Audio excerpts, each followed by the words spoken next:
السلام علیکم ورحمۃ اللہ وبرکاتہ۔ بسم اللہ الرحمن الرحیم۔ دوستو، حضرت علی بن مدینی جلیل القدر محدث اور امام بخاری جیسے محدثین کے استاد ہیں۔ انہیں علم حدیث میں امام مانا جاتا ہے۔ یہ فرماتے ہیں کہ میرے والد صاحب کا انتقال ہو گیا اور میں خدا تعالی کے فضل و کرم سے حافظ قرآن تھا۔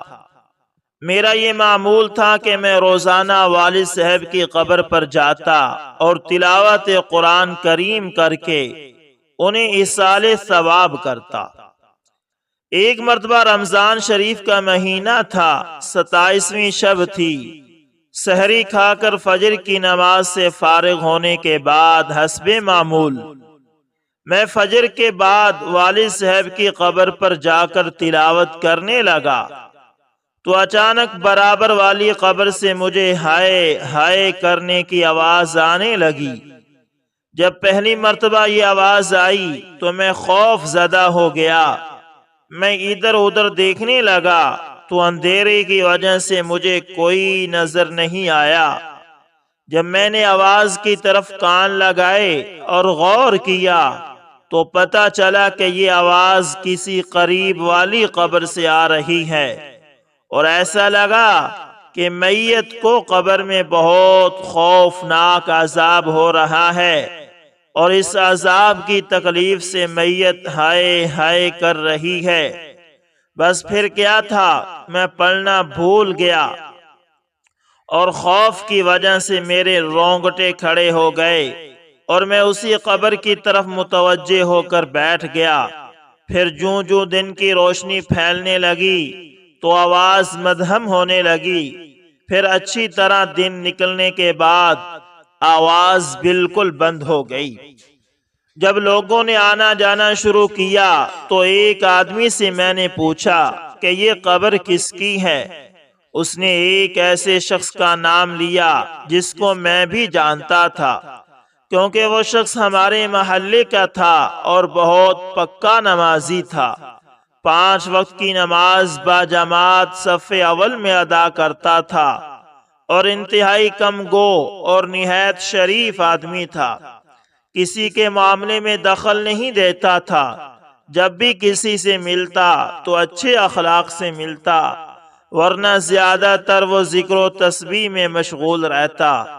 جب میں اس کو پہچان گیا تو مجھ پر یہ بات بہت گراں گزری کہ اتنا نیک آدمی اور اس پر یہ عذاب۔ میں نے سوچا کہ اس کی تحقیق کرنی چاہیے کہ اس نے ایسا کون سا گناہ کیا ہے جس کی وجہ سے اس کو یہ عذاب ہو رہا ہے۔ چنانچہ میں محلے میں گیا اور اس کے ہم عصر لوگوں سے پوچھا کہ فلاں شخص بڑا نیک اور عابد و زاہد آدمی تھا، لیکن میں نے اس کو عذاب کے اندر مبتلا دیکھا ہے، اس کی کیا وجہ ہو سکتی ہے؟ انہوں نے بتایا کہ ویسے تو وہ بڑا نیک اور عبادت گزار تھا، اس کی اولاد بھی نہیں تھی، ہاں اس کا کاروبار بہت وسیع تھا۔ جب وہ بوڑھا ہو گیا اور اس کے اندر کاروبار کرنے کی طاقت نہ رہی اور کوئی دوسرا اس کے کاروبار کو چلانے والا نہیں تھا، تو اس نے اپنے ساتھیوں سے مشورہ کیا اور خود بھی سوچا کہ میں اب ذریعہ معاش کے لیے کیا طریقہ اختیار کروں۔ اس کے نفس نے اس کو یہ تدبیر سمجھائی کہ تو اپنا سارا کاروبار ختم کر اور جو کچھ پیسے آئیں اس کو سود پر دے دے۔ اس نے سارا حلال کاروبار ختم کیا اور جو رقم آئی اس کو سود پر لگا دیا۔ چنانچہ کاروبار سے فارغ ہو گیا تھا، اس لیے ہر وقت مسجد میں رہتا، اشراق، چاشت، تہجد، اوابین وغیرہ تمام نوافل پڑھتا اور 5 نمازیں امام کے پیچھے باجماعت صف اول میں تکبیر اولیٰ کے ساتھ پڑھتا اور رات دن ذکر و تسبیح میں مشغول رہتا۔ ادھر لوگوں سے اسے ہر مہینے سود کی معقول رقم مل جاتی تھی، جس کے ذریعے مہینے بھر کا سارا گزارا چلاتا۔ امام علی بن مدینی رحمت اللہ تعالی فرماتے ہیں کہ بس یہ سن کر میں سمجھ گیا کہ اس کو جو شدید عذاب ہو رہا ہے وہ اسی سود خوری کے گناہ کا وبال تھا۔ حق تعالی مسلمانوں کو حرام کھانے اور حرام پینے سے بچائے، آمین۔ دوستو اسی طرح حضرت وہب بن منبہ رحمت اللہ تعالی علیہ فرماتے ہیں کہ ایک بادشاہ تھا، اللہ پاک نے اسے بڑی نعمتوں سے نواز رکھا تھا، بہت بڑی سلطنت تھی، شاہانہ زندگی بڑے مزے سے گزر رہی تھی۔ ایک دن بادشاہ نے اپنی سلطنت کا دورہ کرنے کا ارادہ کیا، تیاریاں شروع ہوئی، بادشاہ سلامت کے لیے کپڑے حاضر کیے گئے۔ بادشاہ نے ایک سوٹ دیکھا، پسند نہ آیا، دوسرا دیکھا، وہ بھی پسند نہ آیا، سینکڑوں لباس دیکھے، آخر ان میں سے ایک سوٹ پسند آیا۔ بادشاہ سلامت نے وہ سوٹ پہنا، پھر سواری کے لیے گھوڑے حاضر کیے گئے۔ بادشاہ سلامت میں سینکڑوں گھوڑوں میں سے اپنی مرضی کا ایک گھوڑا پسند کیا، پھر لشکر حاضر ہوا۔ بڑی شان و شوکت سے بادشاہ سلامت سفر پر روانہ ہوا۔ ایسے ٹھاٹھ باٹ، ایسی شان و شوکت، بادشاہ سلامت غرور میں مبتلا ہو گئے، گردن اکڑ گئی۔ اب بادشاہ سلامت تکبر کے نشے میں بدمست اپنی سلطنت کا دورہ فرما رہے تھے۔ غرور و تکبر کی وجہ سے لوگوں کی طرف دیکھنا بھی گوارا نہیں کر رہے تھے۔ اسی غرور میں سفر جاری تھا کہ ایک غریب شخص بادشاہ کے سامنے آیا۔ پرانے کپڑے، ظاہری حال بھی زیادہ اچھا نہیں تھا۔ اس شخص نے بادشاہ کو سلام کیا۔ بادشاہ سلامت تو غرور و تکبر کے نشے میں تھے، ایک غریب آدمی کو جواب دینا اسے کب گوارا ہو سکتا تھا۔ اس شخص نے بھی بادشاہ کی بے رخی کی پرواہ نہ کی اور کہا، بادشاہ سلامت، مجھے آپ سے ضروری کام ہے۔ بادشاہ سلامت نے سنی انسنی کر دی۔ اب اس غریب شخص نے بڑی دلیری سے آگے بڑھ کر گھوڑے کی لگام پکڑ لی۔ اب تو بادشاہ غصے سے لال پیلا ہو گیا اور چلا کر بولا، اے شخص لگام چھوڑ۔ اس غریب شخص نے پھر بڑی سادگی سے کہا، بادشاہ سلامت، مجھے آپ سے بہت ضروری کام ہے۔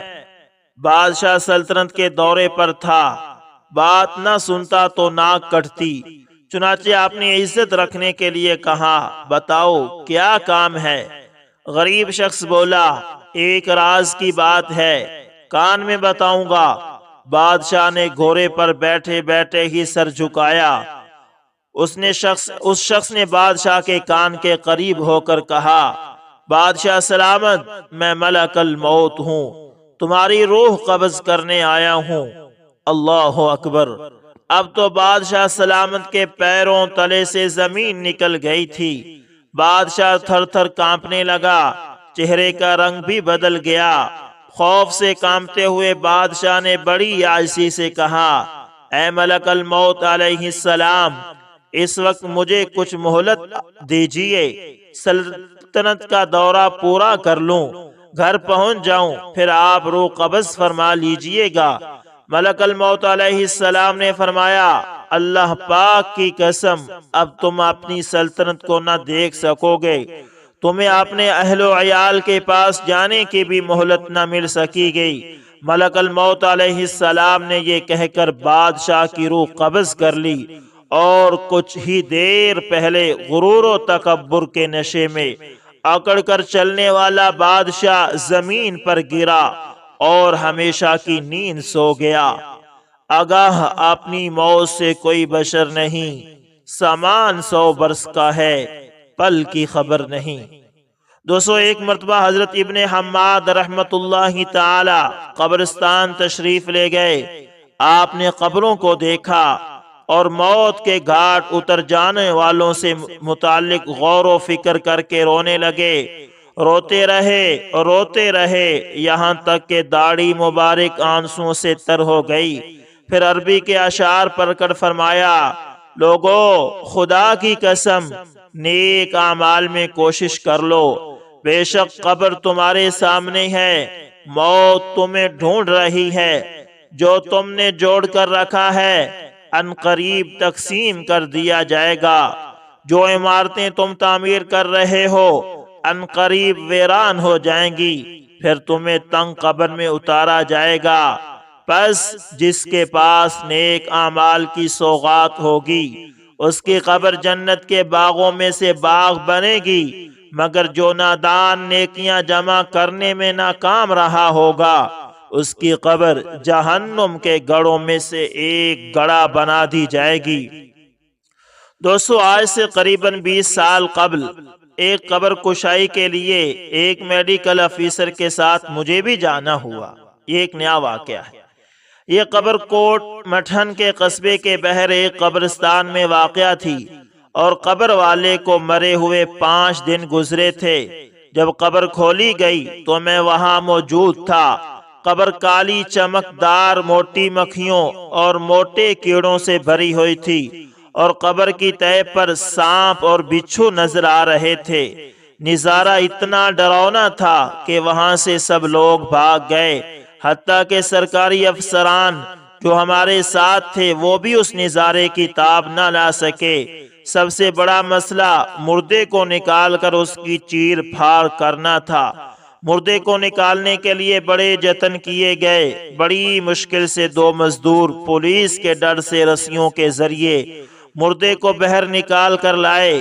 کیڑوں کے انبار اور مکھیوں کے جھنڈ دیکھ کر ایک مزدور بے ہوش ہو گیا اور شام تک وہ مر گیا۔ جب مجھے یہ منظر یاد آتا ہے تو پسینہ آ جاتا ہے اور سوچتا ہوں کہ میرے ساتھ قبر میں کیا سلوک ہوگا۔ اگر مرنے سے پہلے قبر کی تیاری کر لیں تو اچھا سلوک ممکن ہے، ورنہ ہمیشہ کے لیے ناکامی ہے۔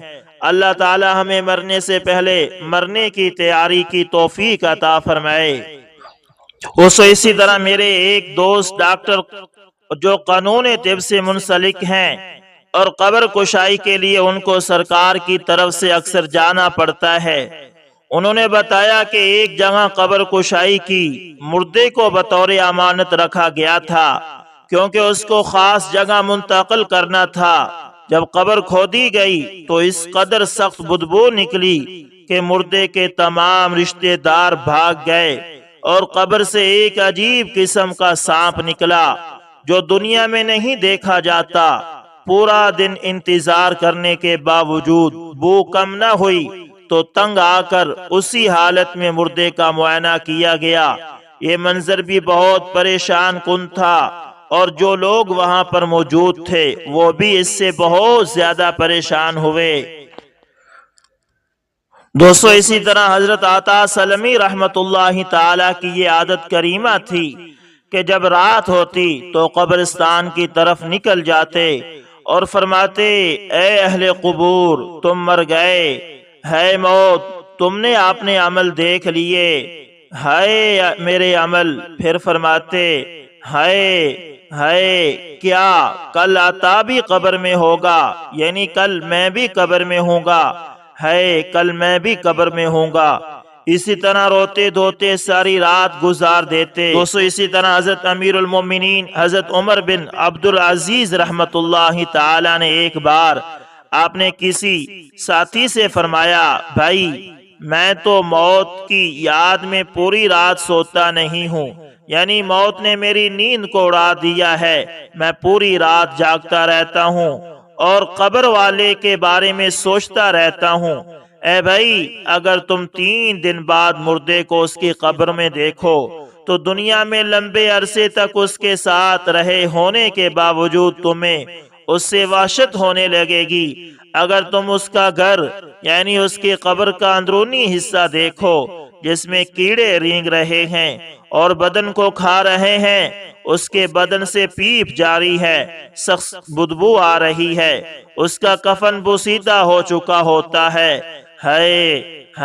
غور تو کرو، یہی مردہ جب زندہ تھا تو خوبصورت بھی تھا، خوشبو بھی اچھی استعمال کیا کرتا تھا، لباس بھی عمدہ پہنا کرتا تھا، راوی کہتے ہیں کہ اتنا کہنے کے بعد حضرت عمر بن عبدالعزیز رحمت اللہ تعالی پر رقت طاری ہو گئی۔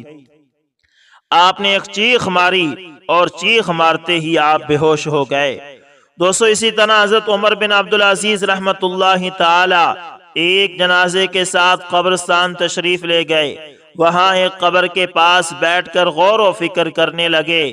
کسی نے عرض کیا، اے امیر المومنین، آپ یہاں تنہا کیسے تشریف فرما ہیں؟ فرمایا، ابھی ابھی ایک قبر نے مجھے پکار کر بلایا اور بولی، اے عمر بن عبدالعزیز، مجھ سے کیوں نہیں پوچھتے کہ میں اپنے اندر آنے والوں کے ساتھ کیا برتاؤ کرتی ہوں؟ میں نے اس قبر سے کہا، مجھے ضرور بتا۔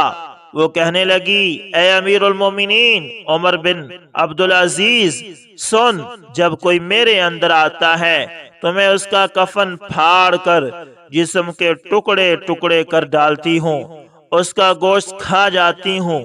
کیا آپ مجھ سے یہ نہیں پوچھیں گے کہ میں اس کے جوڑوں کے ساتھ کیا کرتی ہوں؟ میں نے کہا، یہ بھی بتا۔ تو قبر کہنے لگی، اے امیر المومنین عمر بن عبدالعزیز، تو پھر سن لو، میں اس کی ہتھیلیوں کو کلائیوں سے، گھٹنوں کو پنڈلیوں سے اور پنڈلیوں کو قدموں سے جدا کر دیتی ہوں۔ اتنا کہنے کے بعد حضرت عمر بن عبدالعزیز رحمت اللہ تعالی ہچکیاں لے کر رونے لگے اور دھاڑے مار مار کر رو رہے تھے۔ دوستو اسی طرح حضرت سعید بن جبیر رضی اللہ تعالی عنہ فرماتے ہیں کہ ایک دن ہم صحابی رسول حضرت عبداللہ بن عباس رضی اللہ تعالی عنہ کے پاس بیٹھے تھے کہ اتنے میں ایک شخص آیا اور کہنے لگا، اے ابن عباس رضی اللہ تعالی عنہما، نافرمان اللہ پاک کے حضور کیسا ذلیل ہے، جبکہ اللہ پاک کی اطاعت میں جلدی کرنے والا کتنا اچھا ہوتا ہے۔ اے ابن عباس رضی اللہ تعالی عنہم، گنہگار لوگ اللہ پاک کے قرب سے کتنے غافل ہیں۔ اس شخص نے یہ کہا اور چلا گیا۔ لوگوں نے عرض کیا، علی جا، یہ شخص کفن چور ہے، ایسی فکر آخرت والی باتیں کر کے یہ اپنے گناہ چھپاتا ہے۔ جب رات ہوتی ہے تو قبرستان جا کر کفن چراتا ہے۔ حضرت عبداللہ بن عباس رضی اللہ تعالی عنہما نے فرمایا، ایسا نہیں ہو سکتا، یعنی ایک کفن چور ایسی باتیں نہیں کر سکتا جب تک میں اسے اپنی آنکھوں سے، یعنی اپنی آنکھوں کے سامنے کفن چراتے نہ دیکھ لوں تو میں یقین نہیں کروں گا۔ لوگوں نے عرض کیا، اگر آپ ایسا ہی چاہتے ہیں تو ٹھیک ہے، ہم آپ کو دکھا دیں گے۔ چنانچہ رات ہوئی، وہ شخص جسے لوگ کفن چور کہہ رہے تھے وہ اپنے گھر سے نکلا، قندیل یعنی لالٹین ہاتھ میں لی اور قبرستان کی طرف چل پڑا۔ لوگوں نے حضرت عبداللہ بن عباس رضی اللہ تعالی عنہما کو ساتھ لیا اور اس کے پیچھے ہو لیے۔ وہ شخص قبرستان پہنچا اور قبرستان والوں کو یوں سلام کیا، اے تنگ قبروں والو، تم پر سلام ہو۔ اے کیڑے مکوڑوں کی خوراک بننے والو، اے مصیبتوں میں گرفتار مردو، تم پر سلام ہو۔ پھر بولا، اے قبرستان والو، تمہارا سفر کتنا لمبا ہے، تمہارا راستہ کتنا خطرناک ہے۔ کاش مجھے علم ہوتا کہ تم کس حال میں ہو، اپنی دنیاوی زندگی پر شرمندہ ہو یا بارگاہ الہی میں حاضر ہونے پر خوش ہو۔ تم ہم سے پہلے آگے پہنچے، ہم تمہارے پاس آنے کے انتظار میں ہیں۔ جہاں آج تم ہو، کل ہمارا بھی وہی قیام ہوگا۔ اللہ پاک تم پر برکتیں نازل فرمائے۔ جب ہم قبروں میں پہنچیں گے، کاش ہم پر بھی رحم کیا جائے۔ راوی کہتے ہیں، اس شخص نے اپنے لیے ایک خالی قبر کھود رکھی تھی۔ قبرستان والوں سے کلام کرنے کے بعد یہ شخص اس قبر میں داخل ہو گیا اور اپنا رخسار زمین پر رکھ کر زور زور سے کہنے لگا، ہے میری خرابی، جب مجھے تنہا قبر میں رکھ دیا جائے گا، قبر مجھے پکار کر کہے گی، تیرے لیے خوش آمدید نہیں ہے، میں تیرے لیے وسیع نہیں ہوں گی، تو میرے اوپر رہ کر اللہ پاک کی نافرمانی کیا کرتا تھا، آج تو میرے اندر آیا ہے، اب میں تجھ پر تنگ ہو جاؤں گی، آج تجھے بلاؤں میں گرفتار کر دیا جائے گا۔ ہے پھر جب روز قیامت میں اپنی قبر سے نکلوں گا، میرے گناہوں کا بوجھ میری پیٹھ پر ہوگا، میرے ماں باپ مجھ سے دور بھاگیں گے۔ وہ حشر کا میدان جب ایک پکارنے والا مجھے پکارے گا، میں اپنے پڑوسیوں کی صف سے نکل کر سامنے آؤں گا، میرے پوشیدہ گناہ کھل چکے ہوں گے، میں لوگوں کے درمیان شرمندہ اور ذلیل کھڑا ہوں گا، میرا غم طویل ہو جائے گا، پھر میں رب قہار کی بارگاہ میں پیش کر دیا جاؤں گا۔ وہ وقت کیسا سخت ہوگا۔